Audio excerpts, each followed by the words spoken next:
Hey guys, welcome to the Trash Picture Show. This is going to be my spoiler review for The Predator. If you want to watch my non-spoiler review, I'll link the video in the description below. So, first off, the movie has a very cool sci-fi opening with a Predator to Predator ship pursuit. We see the upgrade is pursuing the fugitive Predator and damages his ship, but before he can attack or fully disable the ship, the fugitive Predator fires a missile which causes a rip in space, which is cool. We've never really seen how the Predators use kind of their advanced kind of spaceships travel from different parts of space, and now we see they can create artificial wormholes.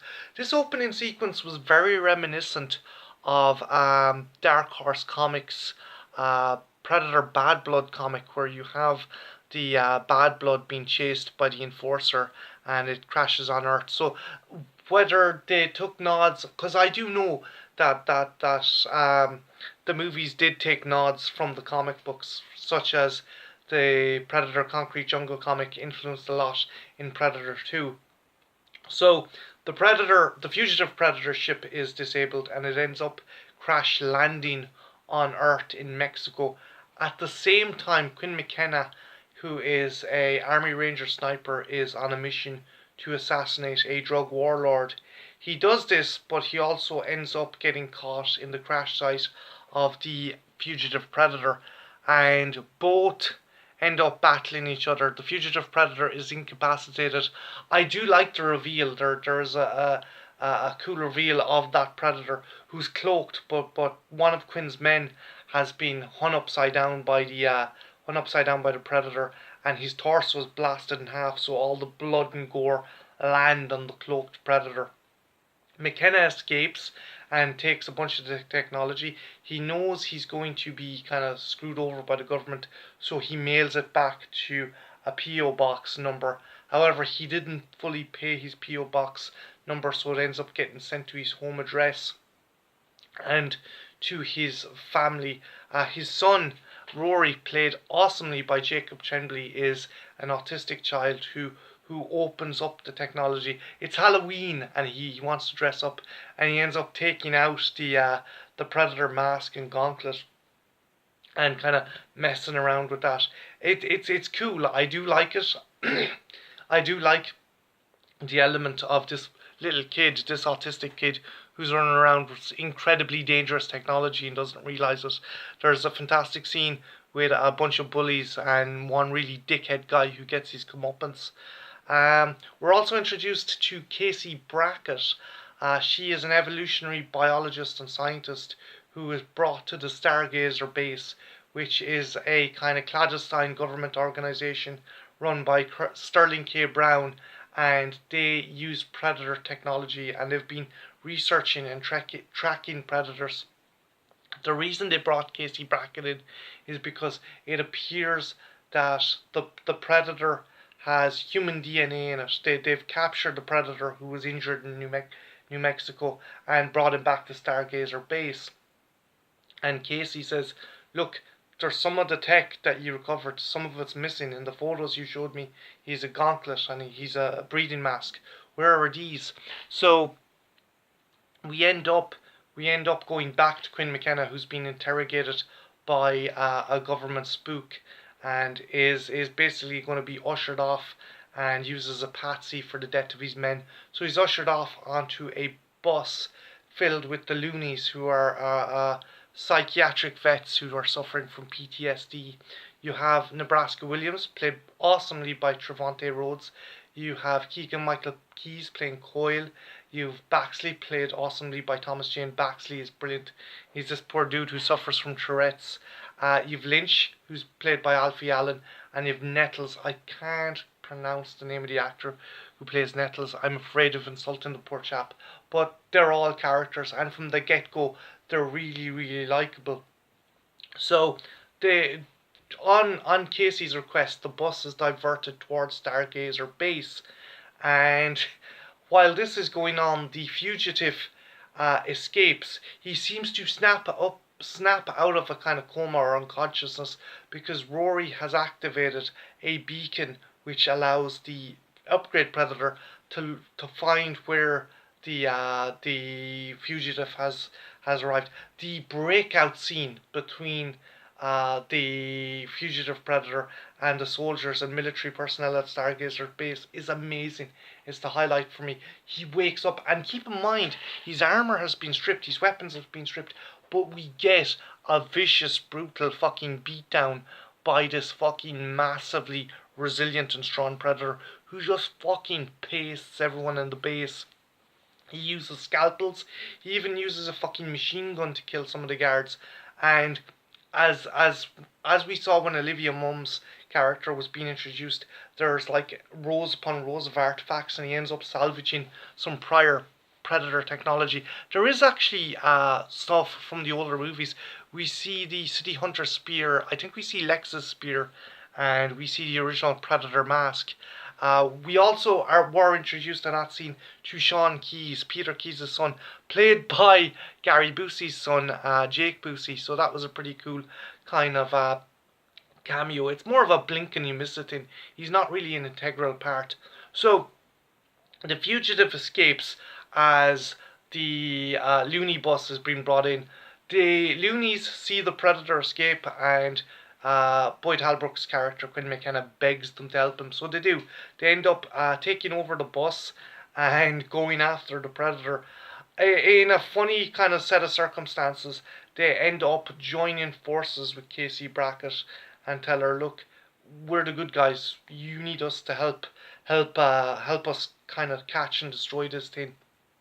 And the interaction between Casey and them is funny because they think she's fucking crazy, and uh, she like wakes up and pulls a shotgun on him, and Coyle, Keegan Michael Key's character, is like, I told you," and he starts collecting money off him. So these guys were kind of gauging her reactions to what was going to happen. So they all decide, look, we're going to go after this fugitive predator because they reckon he's going to go for uh, Rory McKenna, Boyd Holbrook's son, and he does. He ends up trying to track him down.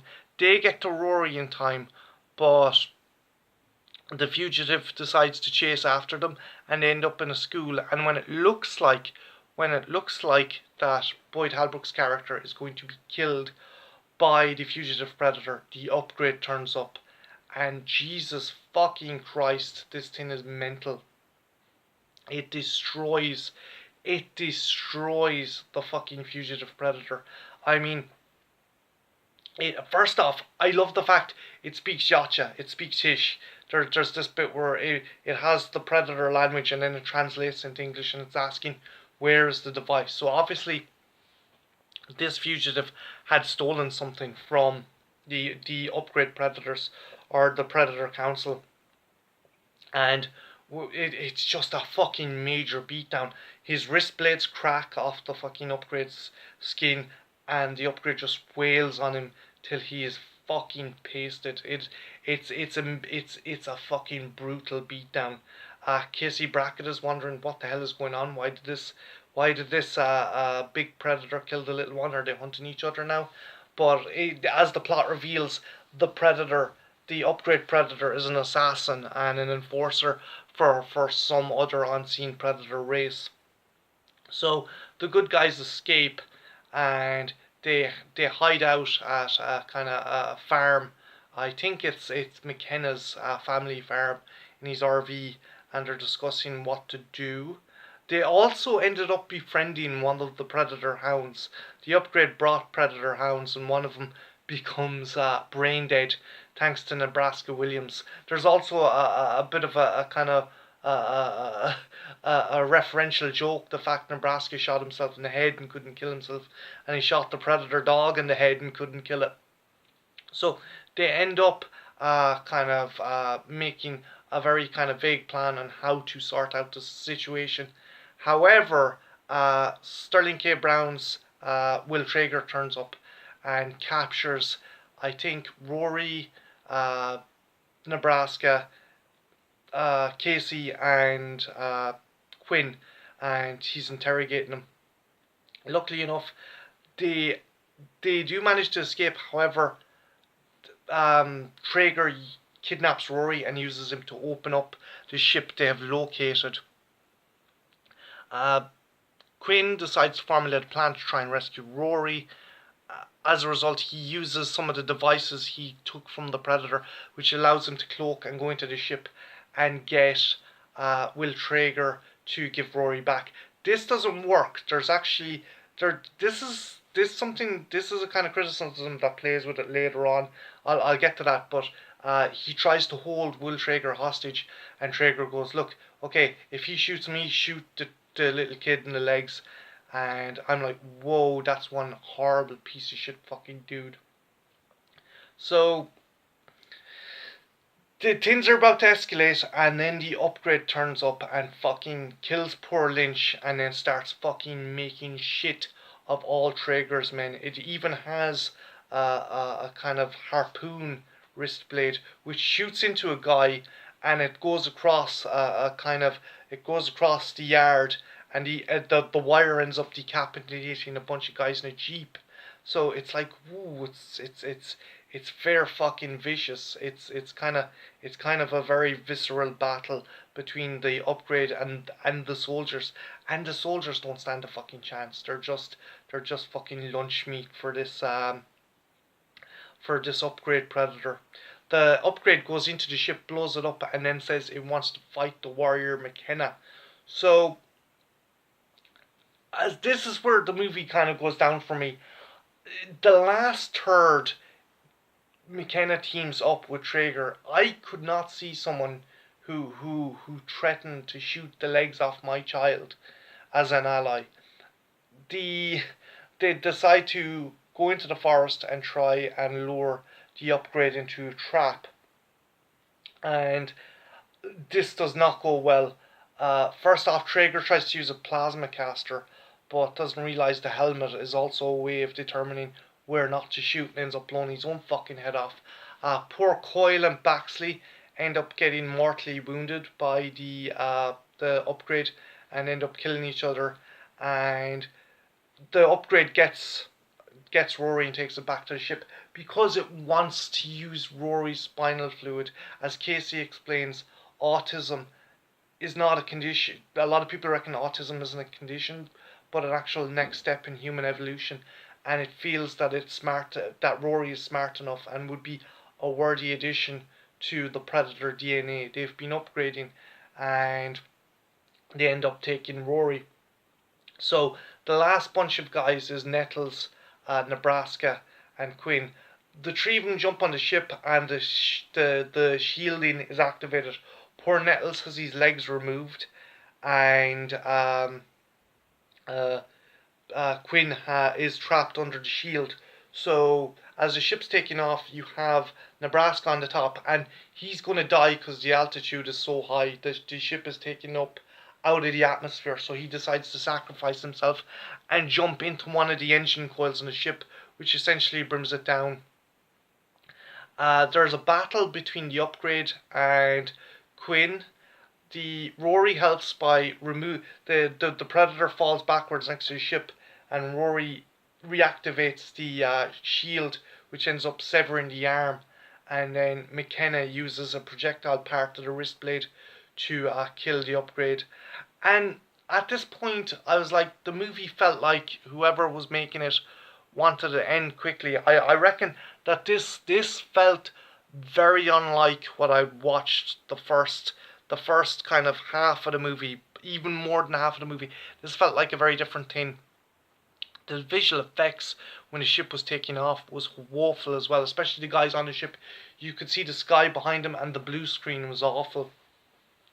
The stinger at the end is the MacGuffin that the Predator was trying to give to us, was special armor, essentially a Hulkbuster suit, but for Predators. It's obvious that the Predator race has broken off. One bunch wants to protect the human race because they feel the upgrades are planning on taking over Earth, and they're like, oh, what about our kind of like our favorite kind of prey? We can't allow that to be killed off. So they've sent us an advantage. All in all, guys, it was an okay movie. It wasn't It wasn't the best. I enjoyed it. I had fun, but I wouldn't say it's the best addition to the Predator mythology. There's some nice nods to the comics. There's nice nods to the video games. I probably missed a bunch of them. I did like the personality they gave to the Predator. There's a very funny scene where he ends up dispatching a bunch of soldiers in a truck, and the guy's like, "Hey, what's going on back there?" And he picks up a severed hand and has the thumb up and like puts it through the hole, and as if to say, "Yeah, everything's okay."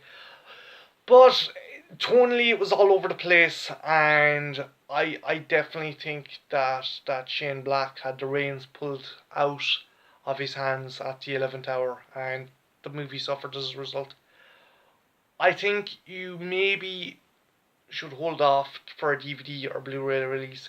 If you're mad to see it, go see it in a cinema. But I don't know if it's worth like uh, a full price ticket, maybe a matinee ticket. But that's my thoughts. If have you seen the movie? What's your thoughts? Is there anything you'd like to add, or is there anything you think I left out? Leave them in the comments below, and yeah, have a good one. Take care. Bye now.